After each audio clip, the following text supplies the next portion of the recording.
¿Qué tal, apreciados estudiantes? Les doy la bienvenida a su curso de Seguridad Social. En esta ocasión, como lo pudieron haber visto en el título del video, nos corresponde analizar la tercera y última parte de la Ley del Seguro Social conforme al orden marcado por nuestro programa de estudios. El 5.12 de la Seguridad Social en el campo está contemplado en nuestra Ley del Seguro Social en el capítulo 10 del título segundo, que es el que todavía estamos terminando. Expresa que la seguridad social se extiende al campo mexicano de la siguiente manera. Los trabajadores asalariados, eventuales y permanentes en actividades del campo accederán a la seguridad social como trabajadores del régimen obligatorio. Los productores del campo que por decreto presidencial estuvieran incorporados a la seguridad social podrán afiliarse al régimen que resulte más conveniente a sus condiciones productivas y de ingreso. Los cañeros, tabacaleros y otras ramas de producción especializadas se incorporarán como sujetos de aseguramiento del régimen obligatorio, tal como personas que determine el Ejecutivo Federal a través del decreto respectivo. Quienes tengan el carácter de trabajadores independientes, si no tienen relación de subordinación laboral o si son ejidatarios, comuneros, colonos y pequeños propietarios, así como los ejidos y otras formas superiores de organización, podrán acceder voluntariamente al régimen obligatorio mediante convenio o a través del seguro de salud para la familia perteneciente al régimen voluntario, incluyendo como trabajadores de campo. Los trabajadores del campo tendrán las obligaciones inherentes que establezca la ley y además sus reglamentos. Adicionalmente deben cumplir lo siguiente.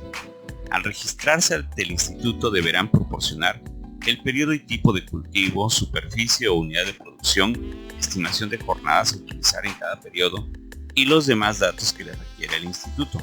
Para el caso de actividades ganaderas, deberán proporcionar la información sobre el tipo de ganado y el número de cabezas que poseen. Comunicarán altas, bajas y reingresos de sus trabajadores, así como las modificaciones de su salario y los demás datos, en los términos del reglamento correspondiente, dentro de plazos no mayores de 7 días hábiles. Y finalmente, expedirán y entregarán constancia de los días laborados y de salarios totales devengados de acuerdo a lo que establezcan los reglamentos respectivos. El instituto podrá verificar que los patrones del campo se encuentran al corriente en cuanto al cumplimiento de las obligaciones a su cargo, derivadas de la ley, previamente al otorgamiento de los subsidios, apoyos o beneficios derivados del presupuesto de egresos de la Federación. A solicitud del Instituto y de acuerdo al convenio que éste firme con la Secretaría de Agricultura, Ganadería, Desarrollo Rural, Pesca y Alimentación para este fin, esta última suspenderá la entrega de subsidios, apoyos o beneficios que con cargo a su presupuesto provengan del presupuesto de egresos de la Federación a patrones del campo que no cumplan las disposiciones en materia de seguridad social establecidas en la ley. Los indígenas, campesinos, temporaleros de zonas de alta marginalidad y todas aquellas familias campesinas cuya condición económica se ubique en pobreza extrema tendrán acceso a las prestaciones de solidaridad social bajo la forma y términos que establece la ley, como prestaciones de solidaridad social. Del régimen voluntario, 5.13, título tercero. El 5.13.1 del seguro de salud para la familia, lo contempla el capítulo 1. Todas las familias en México tienen derecho a un seguro de salud para sus miembros y para ese efecto podrán celebrar con el IMSS convenio para el otorgamiento de las prestaciones en especie del seguro, exclusivamente de esto, del seguro de enfermedades y maternidad. Todos los sujetos que voluntariamente se incorporen al seguro de salud para la familia, incluidos los familiares a que se refiere el seguro de enfermedades y maternidad, y cualquier familiar adicional, pagarán anualmente la cuota establecida correspondiente, clasificada por la edad a la que pertenezcan. Es al Consejo Técnico del Seguro Social la responsabilidad de determinar anualmente el importe de las cuotas a pagar. El instituto podrá celebrar convenios en forma individual o colectiva con trabajadores mexicanos, y creo que para esto específicamente está diseñado, para trabajadores mexicanos que se encuentren laborando en el extranjero, a fin de que se protejan a sus familiares residentes en territorio nacional y a ellos mismos cuando se ubiquen en este mismo. A ver cómo funciona esto. Sí, los trabajadores que por cualquier razón tengan que emigrar hacia otro país podrán desde ese lugar donde se encuentren celebrar un convenio con el Seguro Social para que se proteja a sus familiares que se encuentran en nuestro territorio exclusivamente en este primer seguro, que es el seguro de enfermedades y maternidad. De esta manera, sus familiares gozarán de las prestaciones en especie que se brindan en este seguro, incluso ellos mismos cuando se encuentren en territorio nacional. El 5.13.2 de los seguros adicionales, que se encuentra en el capítulo segundo. El instituto podrá contratar seguros adicionales para satisfacer las prestaciones económicas pactadas en los contratos ley o en los contratos colectivos de trabajo superiores a las de la misma naturaleza que establece el régimen obligatorio. ¿Qué debemos entender en seguros adicionales? Que si bien es cierto, estos 5 seguros que ya hemos analizado en los 2 videos anteriores podrán otorgarse en las condiciones que establece el IMSS, también es posible que cuando exista un contrato colectivo, un contrato ley, que señale prestaciones superiores, estas puedan ser brindadas también por el IMSS, por supuesto a través de un nuevo convenio. Las condiciones superiores de las que se refiere son aumentos de las cuantías, disminución de la edad mínima para su disfrute, modificación del salario promedio base del cálculo y en general todas aquellas que se traduzcan en coberturas y prestaciones superiores a las legales o en mejores condiciones de disfrute de las mismas. Las prestaciones económicas corresponderán a los ramos de los seguros de riesgos de trabajo y de invalidez y vida, así como retiro, cesantía en edad avanzada y vejez. Las bases de la contratación de los seguros adicionales se revisarán cada vez que las prestaciones sean modificadas por los contratos de trabajo, es decir, el contrato colectivo o el contrato ley. Los seguros adicionales se organizarán en sección especial con contabilidad y administración de fondos separada de la correspondiente a los seguros obligatorios. El capítulo tercero dispone otros seguros. El instituto podrá otorgar coberturas de seguros de vida y otras exclusivamente a favor de las personas, grupos o núcleos de población de menores ingresos que determine el gobierno federal.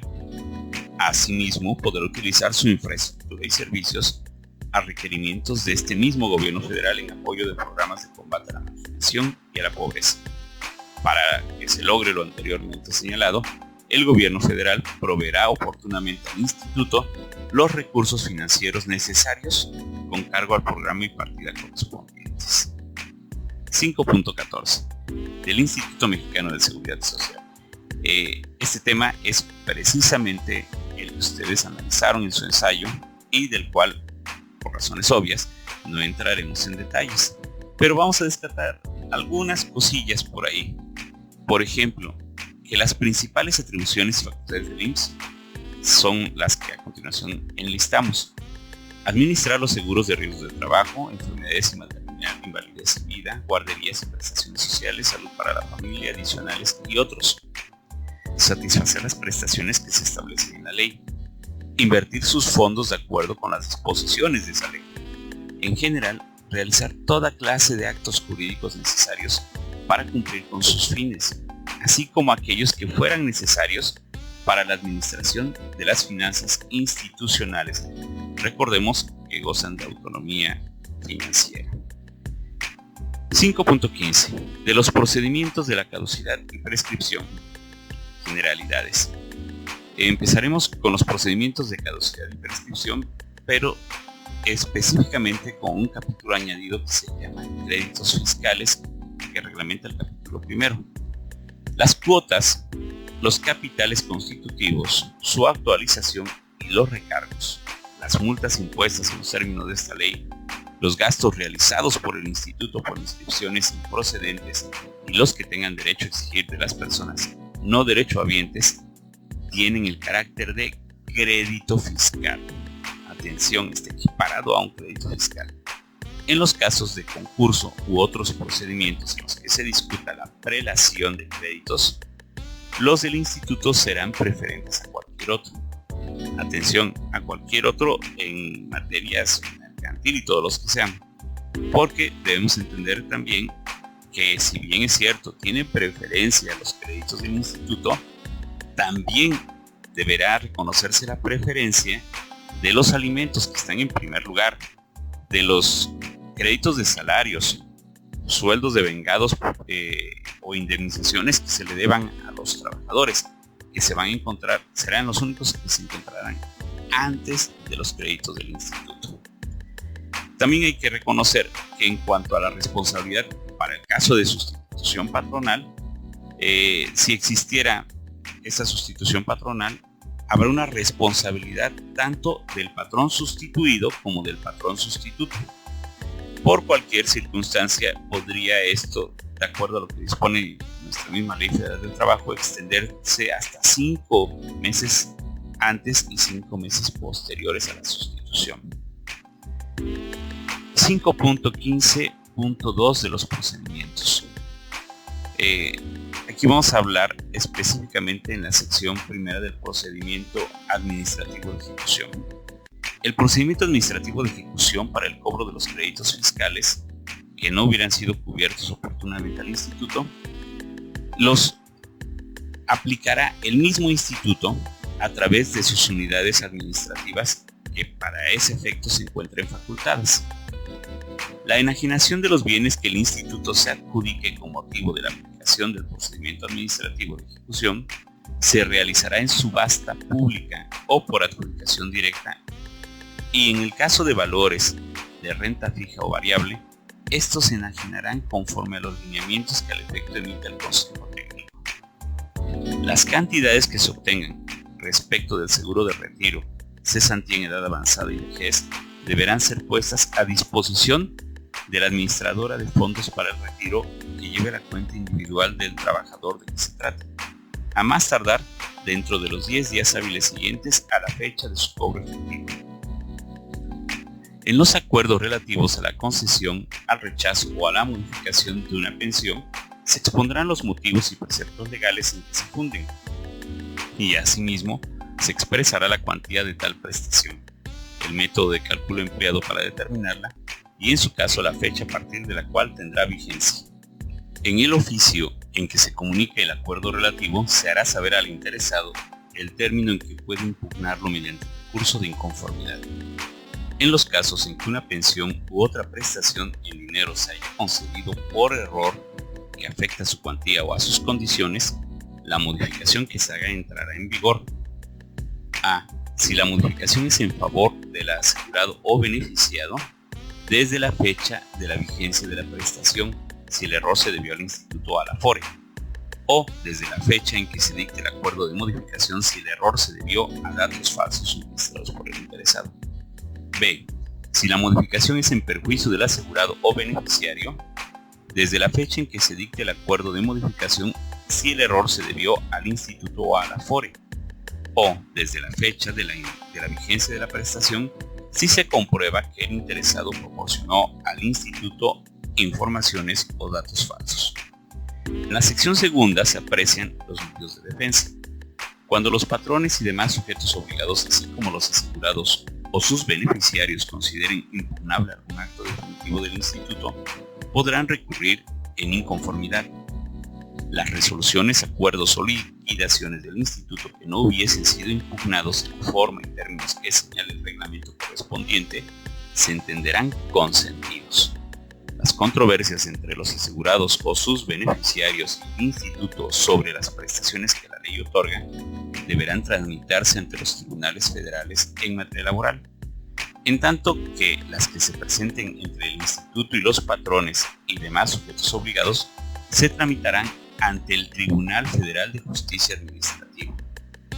Los derechohabientes podrán interponer ante el instituto queja administrativa, la cual tendrá la finalidad de conocer las insatisfacciones de los usuarios por actos u omisiones del personal institucional vinculados con la prestación de los servicios médicos, siempre que los mismos no constituyan un acto definitivo, impugnable a través del recurso de inconformidad.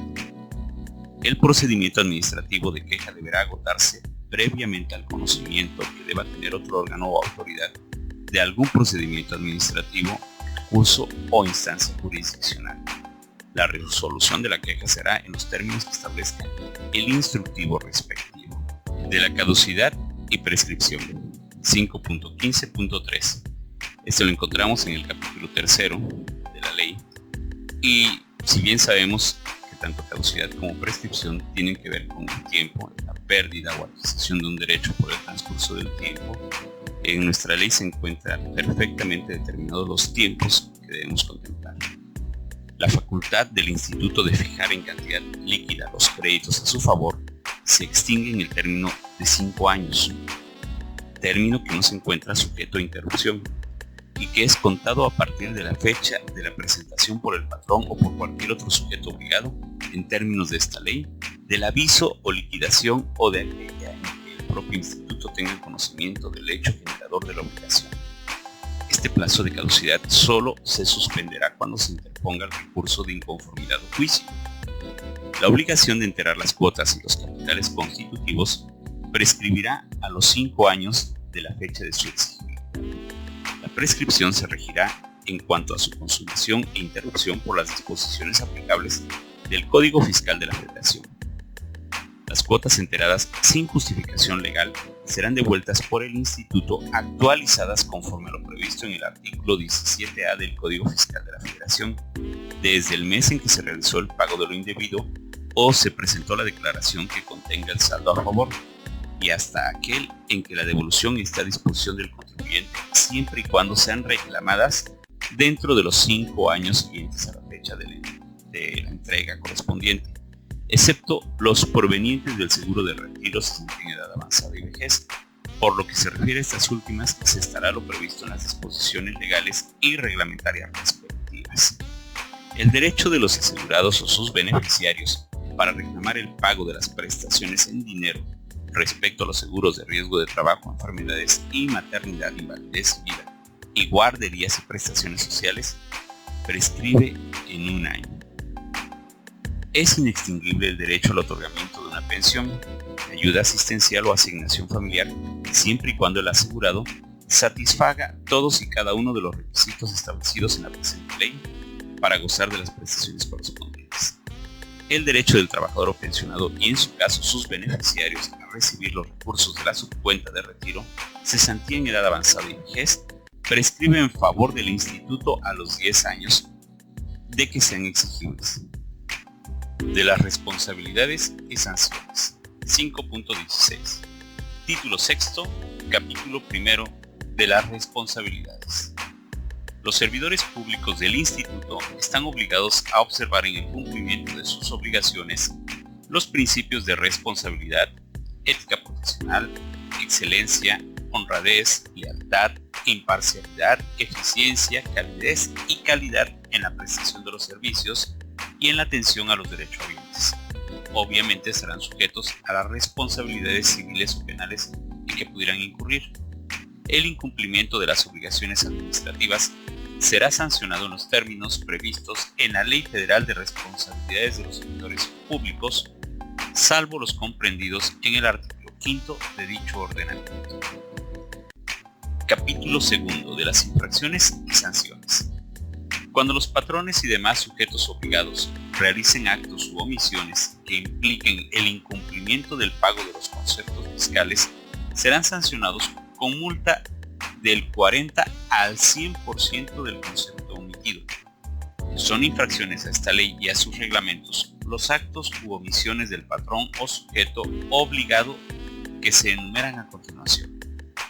Omitir al instituto o hacerlo extemporáneamente, su propio registro, el registro de sus trabajadores, las modificaciones al salario base de cotización de sus trabajadores, determinar las cuotas obrero-patronales legalmente a su cargo, no informar al trabajador o al sindicato de las aportaciones realizadas a la cuenta individual del seguro de retiro, cesantía en edad avanzada y vejez, presentar los avisos afiliatorios, formularios, comprobantes de afiliación, registros de obras o cédulas de determinación de cuotas obrero-patronales con datos falsos, no llevar los registros de nóminas o listas de raya en los términos que señala la ley y el reglamento para el pago de cuotas del Seguro Social, no entregar a sus trabajadores la constancia semanal o quincenal de los días laborados en caso de estar obligado a ello, no proporcionar cuando el instituto se lo requiera los elementos necesarios para determinar la existencia, naturaleza y cuantía de las obligaciones de su cargo o hacerlo con documentación alterada o falsa, obstaculizar o impedir por sí o por interpósita persona las inspecciones o visitas domiciliarias, así como el procedimiento administrativo de ejecución que ordene el instituto. No cooperar con el instituto en los términos del artículo 83 de la ley en la realización de estudios e investigaciones para determinar factores causales y medidas preventivas de riesgos de trabajo.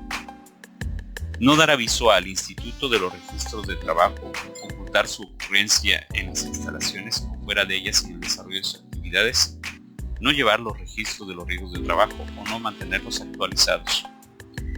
Y en fin, todas aquellas enlistadas en el artículo 304A. Pero todas las infracciones señaladas en el artículo anterior se sancionarán considerando la gravedad, condiciones particulares del infractor. Ahora, que si se cumplen de forma espontánea las obligaciones patronales fuera de los plazos señalados por la ley o cuando se haya incurrido en infracción por caso fortuito o fuerza mayor, no se impondrán multas a menos que la omisión sea descubierta por el instituto, haya sido corregida por el patrón después de notificado una orden de visita domiciliaria o haya mediado un requerimiento o cualquier otra gestión notificada por el mismo, tendientes a la comprobación del cumplimiento de sus obligaciones en materia de seguridad social, y la omisión haya sido corregida por el patrón con posterioridad a los 15 días siguientes a la presentación del dictamen por contador público autorizado ante el instituto, respecto de actos o omisiones en que hubiera incurrido y que se observen en el dictamen. El instituto podrá dejar sin efectos las multas impuestas por infracción a las disposiciones de esta ley y sus reglamentos cuando a su juicio, con la sola exhibición documental por los interesados, se acredite que no se incurrió en infracción. Capítulo 3 de los delitos. Para proceder penalmente por los delitos previstos en este capítulo serán necesarios que previamente el instituto formule querella, independientemente del estado en que se encuentre el procedimiento administrativo que en su caso se tenga iniciado. En los delitos previstos en este capítulo, en que el daño o perjuicio o beneficio indebido sea cuantificable, el instituto hará la cuantificación correspondiente en la propia querella. En los delitos a que se refiere este capítulo, la autoridad judicial no impondrá sanción pecuniaria. El delito de defraudación a los regímenes del Seguro Social se sancionará con las siguientes penas. 1. Con prisión de 3 meses a 2 años cuando el monto de lo defraudado no exceda de 13,000 salarios mínimos diarios vigentes en el Distrito Federal. Con prisión de 2 a 5 años cuando el monto de lo defraudado exceda de 13,000 salarios mínimos diarios vigentes en el Distrito Federal, pero no de 19,000 salarios mínimos diarios vigentes. Con prisión de 5 a 9 años cuando el monto de lo defraudado fuere mayor de 19,000 salarios mínimos, y cuando no se puede identificar la cuantía de lo que se defraudó, la pena será la establecida en la fracción primera del acto. La acción penal en los delitos previstos en este capítulo prescribirán en 3 años contados a partir de que el instituto tenga conocimiento del delito y del probable responsable, y si no tiene conocimiento, en 5 años, que se computará a partir de la fecha de la comisión del delito. Apreciados estudiantes, les agradezco su atención. Les reitero mi disposición por si tienen alguna duda y me despido esperando que tengan un magnífico día. Espero un like.